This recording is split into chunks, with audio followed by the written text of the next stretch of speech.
سلام چه خبر؟ من مستر تو هستم. بذاریم بگی آقا من مستر علی هستیم دوباره. آقا ما میخوایم بریم نه خب بعد چالش میخوایم بذاریم مستر فقط با وام بازی کنیم هر گانه حتی مکتبه. خب حتما به من این ویدیو لایک کنید و کانال من رو سابسکرایب کنید و زنگ کنارش رو بزنید. پس ریدی گو مستر فرمان خوبی؟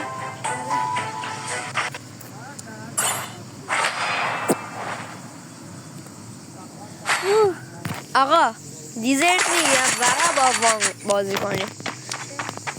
ای دبلینا اگه گرفتیم هر جور که اگه ای دبل گرفتیم هر جور که میخوایم بازی کنیم.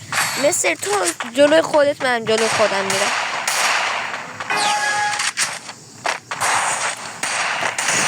این یکیش مستر آره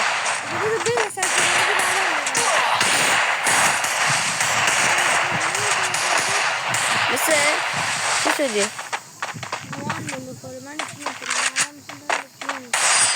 عالی مستر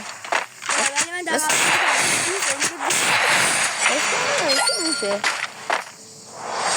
مستر دوره همون بر برای ما شبیه باته آقازشون میاد مستر میزنیم. این یکیش مستر عالی مستر فشار میدی؟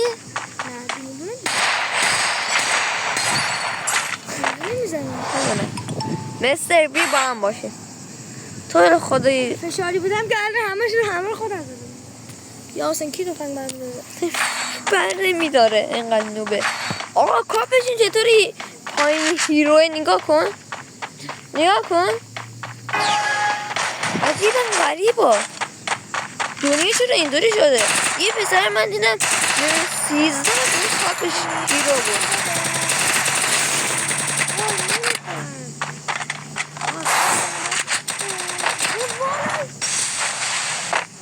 داداش کجا میگردی؟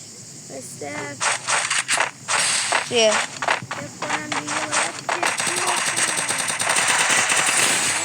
تموم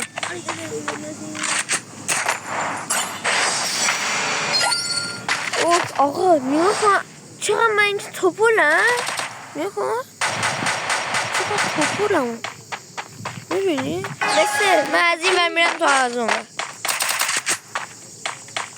اینجا میمونیم بیا نیا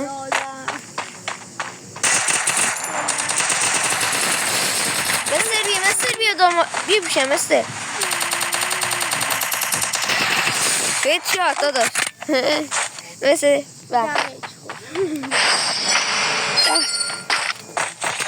سه دقیقه است قرار بود یک ساله بشه یکی من 3 دقیقه است داریم بازی میکنیم.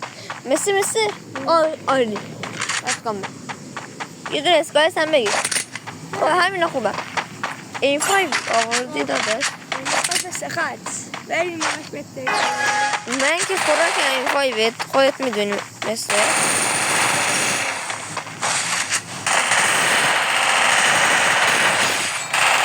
هت نخور دمتون گرم که دیدی حتما لایک و سابسکرایب کنید. پس خدا حافظ.